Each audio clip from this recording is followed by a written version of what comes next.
tanyo ng mustasa, Batangas version. Ginayat ko na ito.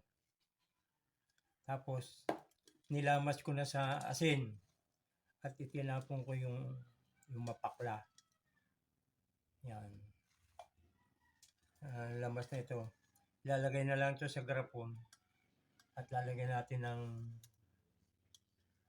ng sabaw. Ang isasabaw natin dito ay amnang sinaing. Yun ang masarap na pang-sabaw dito. Palalamigin yung amnang sinaing, tapos yun ang isasabaw natin dito. Tapos lalagyan ng asin. Titikman ang lasa kung tama na. Huwag namang masyadong maalat. Kailangan katamtaman lang. Yun. Ang kaulam nito ay pritong isda, tulingan, at saka tambakol, sinain.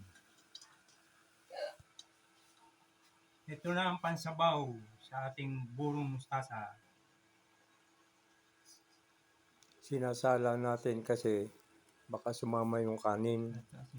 Pinakulo natin yan hanggang sa lumapot ng konti yung ng sinaing. Tapos natin palalamigin. Kung kulang, palalamigin pa natin to. Ilagay na natin ang mustasa sa ating container at diyan natin ilalagay ang ating sabaw. Tapos tatakpan natin ng mabuti yan. Kailangan silda-sil para maganda ang asim ng ating buro. Sasabawan na natin to. Lumamig na yung sabaw natin. Kaya kailangan. Hindi pwedeng ilagay ng mainit kasi maluluto yung mustasa. Kaya kailangan malamig yung ating amnang sinaing bago natin ilagay. Pinas-forward ko na. Tinutukan ko na electric fan para mabilis. May paminta na to, asin. Asin, wala pa. Paminta. Matagal na namin balak ng buro uli. Kaso, hindi nga nakakabili. Misis ko request ng buro. Yung kanina, umuwi ng Tanawan. Sarap na rin. Di nakabili siya. Dati nagtatanim ako nito ng mustasa. Ngayon, hindi na. Dagdagan pa natin ng konting asin. 3 days, pwede medyo na to. matabang pa. Kailangan, hindi naman maalat, hindi naman mas tabang. Kailangan ay katamtaman laang. Kasi delikado naman ang maalat.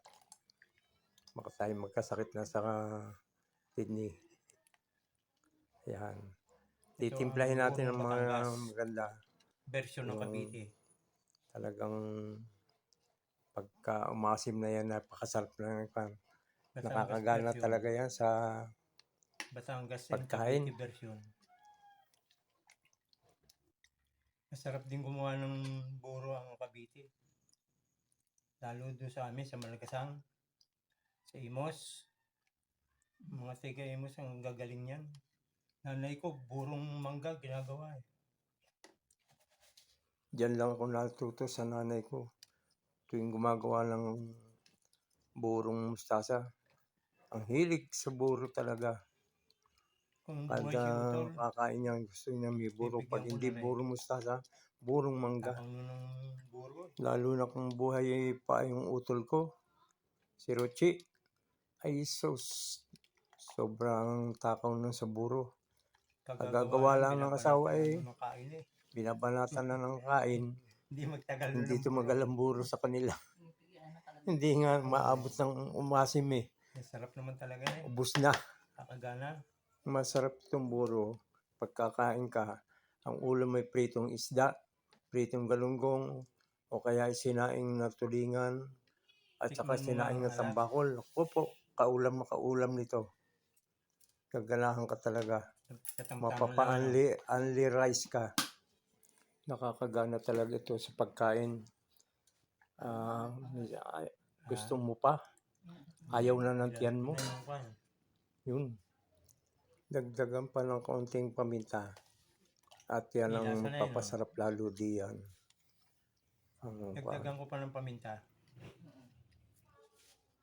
Konti lang paminta. Yan, Kasi baka papasarap naman yan. umanghang.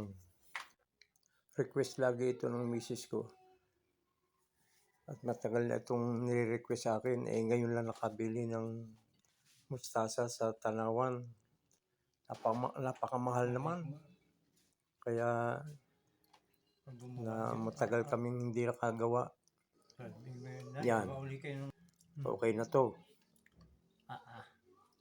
pag-asin Tama na ang lasa nito. Oo. Tama-tama na. Sisil natin mabuti ito para hindi makasingaw. Para maganda ang asim. Yan, okay na. Tapos na ito. Hintayin lang tayo ng 3 to 5 days. Okay na yan. Pwede na natin kainin yan. Asim na yan. Thank you for watching.